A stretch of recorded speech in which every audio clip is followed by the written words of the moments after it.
Today, we will discuss a very hard topic.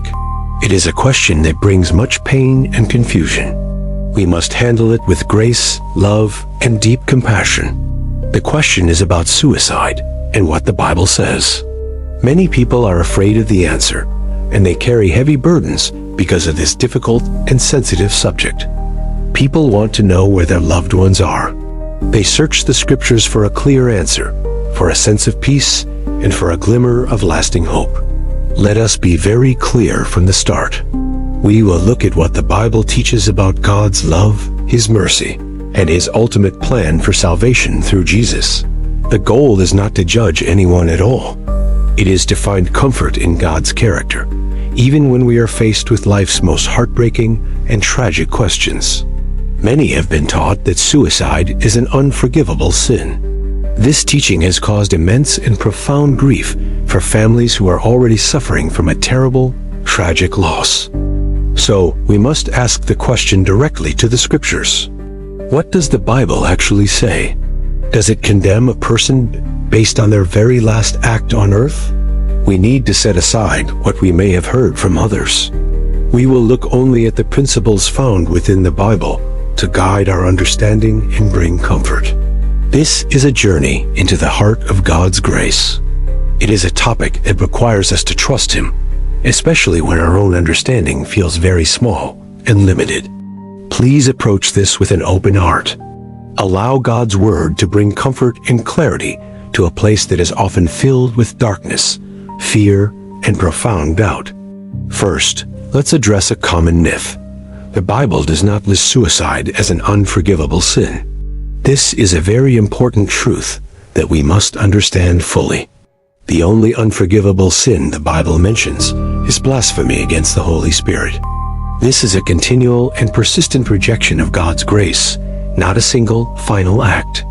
The Bible nowhere states that if a person takes their own life, they are automatically sent to hell. This idea is a tradition of man, not a command from God.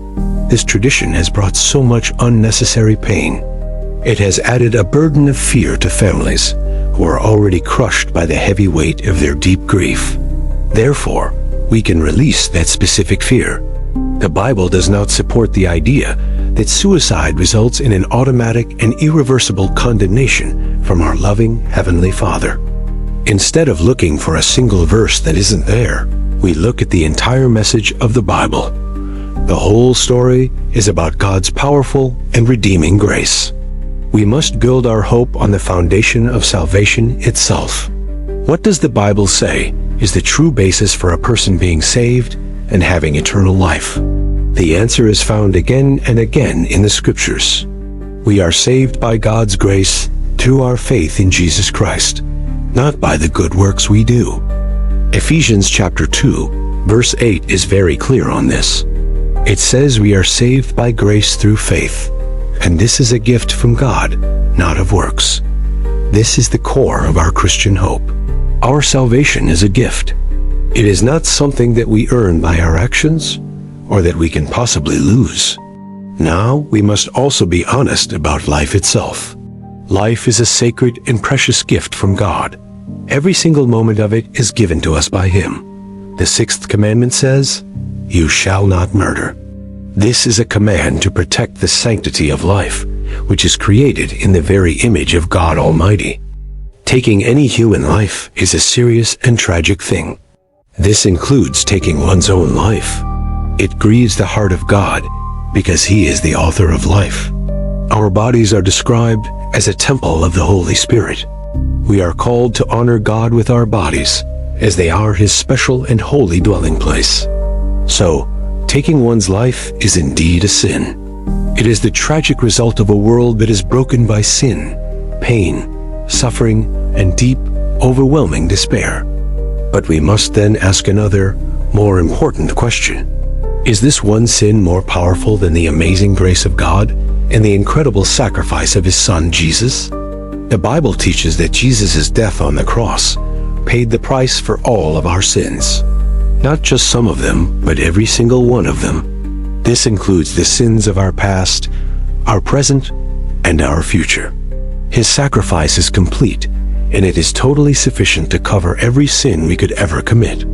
If a person has put their faith in Jesus Christ, they are forgiven. Their salvation does not depend on their ability to be perfect until the very end of life. Our salvation depends entirely on Jesus' perfection, not our own. His finished work on the cross is what secures our eternal place with our God and Father forever. Think about the moment a person believes in Jesus. At that exact moment, they are given eternal life.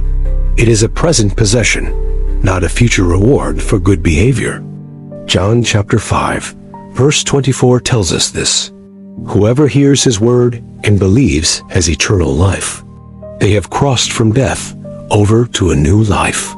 This eternal life is not temporary. It is secure. Jesus himself said that no one can snatch a sheep out of his hand. This is a powerful promise. A believer's final act, even a tragic one born of immense pain, does not have the power to undo the saving work that was done by Christ on the cross. Is the blood of Jesus powerful enough to cover every sin except for this one? The Bible's answer is a clear and resounding no. His grace covers everything. We are all sinners. We all fall short of God's glory every single day of our lives. We commit sins in our thoughts, our words, and our actions. If our salvation depended on our final moments being sinless, then none of us would have any hope at all. We all sin until our very last breath. Salvation is not a balancing act. It is not a scale where our good deeds must outweigh our bad deeds. That is not the gospel of Jesus Christ. The gospel is good news because our destiny is not in our hands. It is safely and securely held in the hands of our merciful and loving Savior Jesus Christ. So for a Christian who dies by suicide, their salvation is not lost. It was secured by their faith in Jesus long before their final tragic act of desperation. We must also consider the state of mind of the person. People who take their own lives are not often thinking clearly. They are in unimaginable, excruciating pain. They are often suffering from severe mental illness, like depression. Their mind is clouded by a deep darkness and a sense of complete and utter hopelessness that feels endless. This is not an act of defiance against God. It is most often an act of desperation to escape a pain that feels unbearable and will never, ever end. God knows our frame. He remembers that we are dust. He understands our weaknesses, our struggles, and the profound brokenness of our minds in this fallen and sinful world. The Bible is filled with heroes of the faith who despaired of life. Elijah, a great prophet, asked God to take his life because he felt so alone. Job cursed the day he was born because of his immense suffering. He was a righteous man, yet his pain was so great that he wished he had never lived. Even the Apostle Paul wrote about feeling a despair that was so great, he felt the sentence of death within himself. The pain of life can be overwhelming. God did not condemn these men for their feelings of despair. He met them with mercy, with grace, and with a gentle, loving, and restoring presence in their lives. God sees the heart. He knows the inner turmoil and the silent battles that people are fighting. He knows the sickness that can afflict a person's mind. He is a compassionate judge. He takes everything into account. He understands the full story, not just the final chapter that we are able to see from here. What about the examples of suicide that are in the Bible? There are a few, such as King Saul, his armor-bearer, and also Judas Iscariot, who betrayed Jesus.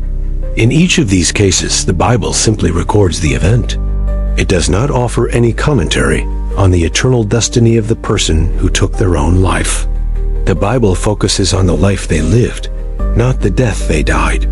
For King Saul, the focus was on his disobedience to God throughout his reign as king. For Judas Iscariot, the focus was on his betrayal of Jesus Christ. His suicide was the tragic end to a life of greed and a final rejection of the Savior. These stories do not create a rule for all people. They are descriptive, not prescriptive. They tell us what happened, not what will always happen in every single case. The key difference remains a person's relationship with God through faith. Did they trust in Jesus Christ for their salvation? Or were they trusting in something else entirely? A person's eternal destiny is determined by their faith in Jesus, not by the specific manner of their death. This truth must be our anchor in this discussion. We cannot look at a person's death and make a final judgment. Only God can do that, because only God can see the heart and know their true faith. This brings us to a very important point of comfort. The final judgment of our loved ones is not up to us. It rests in God's hands alone. And what kind of hands are these? They are the hands of a perfectly just, infinitely merciful, and all-loving Father. This is the truth we must hold on to. He is a better and more compassionate judge than any of us could ever hope to be. We can trust him to do what is right, what is just, and what is loving. We see only a small part of the story. We see the final act. God sees the entire lifetime. He sees the faith, the struggles, and the hidden pain. We can entrust our loved ones into his care. We can release them to the one who created them, who loved them, and who understands them perfectly and completely. Our grief is real and our questions are valid, but we can find peace in knowing that God is in control, even when life feels completely out of control. Do not let this question steal your hope. Let it drive you deeper into the arms of a God who is full of grace and whose mercy is new every morning. We must remember that sin is complex. Sometimes sin is a willful act of rebellion. Other times, sin is tangled up with sickness, weakness, and immense suffering. When a person has cancer, their body is sick. When a person has severe depression, their mind is sick. It is a real illness, not a lack of faith. We would not judge a person who dies from a heart attack. We should be equally compassionate for a person who dies from an illness that attacks their mind. God understands this distinction perfectly, even if we do not. He is the judge of all the earth, and the judge of all the earth will do right. The love of God is wider and deeper than we can imagine. The Bible says that nothing can separate us from the love of God that is in Christ Jesus. This promise is found in Romans chapter 8. It includes death, life, angels, demons, the present, and the future. Nothing can separate a believer from God's love. A tragic death by suicide is not more powerful than this promise. It is not an exception to the unending, unshakable, and unconditional love that God has for his children. This is the hope that we can cling to. God's love holds on to us, even when we are not able to hold on to ourselves or to him. For the person who is grieving, this is your comfort. Your loved one, if they were a believer in Jesus, is not defined by their death. They are defined by their faith. They are not remembered by God for their final moment of despair. They are known and they are loved as a redeemed child of the King of all creation. So, what is the final conclusion? Where do people who die by suicide go? The Bible points us to this comforting and hopeful truth we can all hold on to. If the person was a believer in Jesus Christ, they are with him in heaven. Their salvation was secured by their faith, not by their works or their final act. Their final moments were tragic and heartbreaking. They were the result of pain and suffering in a fallen world. But those moments did not cancel out God's amazing grace. We can have a confident hope. We can grieve, but we do not have to grieve like those who have no hope at all for their loved ones. For the person who was not a believer, the Bible's teaching is consistent. Our eternal destiny is determined by our response to Jesus Christ in this life on earth. This is true regardless of how a person dies. The deciding factor is always faith in Jesus. Did they accept his free gift of salvation and eternal life? We often do not know a person's heart for sure.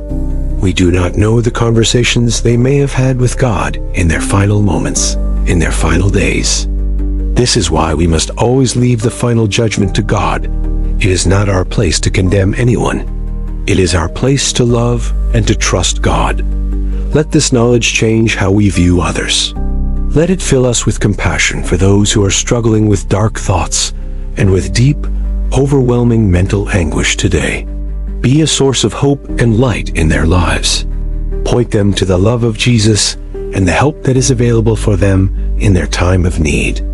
If you are someone who is struggling with these thoughts, please hear this now. Your life has immense value to God and to the people who love you. There is hope. There is help. Your pain is real, but it does not have to be the end of your story. Please reach out to someone for help today. Talk to a friend, a pastor, a family member, or a professional counselor. Do not suffer alone in the silence. God has placed people in your life to help. Your life is a precious gift. God has a purpose and a plan for you. Let Him guide you through this dark valley and back into the light of hope. For those who are grieving, let your heart find rest. Entrust your loved one to the arms of a merciful Savior. Allow His peace to comfort you now. Remember God's character above all else. He is good. He is loving. He is just. And He is full of grace and compassion for His beloved children. He weeps with you in your sorrow. He understands your pain and your confusion. He is near to the brokenhearted and saves those who are crushed in their spirit. Lean on Him during this difficult time of grief. Let Him be your strength when you feel weak, and let Him be your hope when you feel hopeless. The Bible does not give us a simple one-verse answer. Instead, it gives us something far better. It gives us a picture of an incredibly great and merciful God. We are called to trust that God. We are called to place our faith in His goodness, especially when we are walking through the darkest shadows of our human life. Do not let this tragedy define your faith or your view of God. Let it deepen your reliance on His grace and His promise to make all things new someday. In heaven, there will be no more tears, no more pain, and no more suffering. All the broken things of this world will be made whole by His grace. This is the ultimate hope we have as believers in Jesus Christ.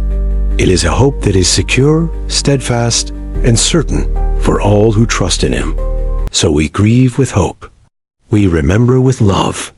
And we entrust the final judgment to God, our good and merciful Father, who always does right. May His peace, which surpasses all of our human understanding, guard your hearts and your minds in Christ Jesus our Lord, now and also forevermore. Amen.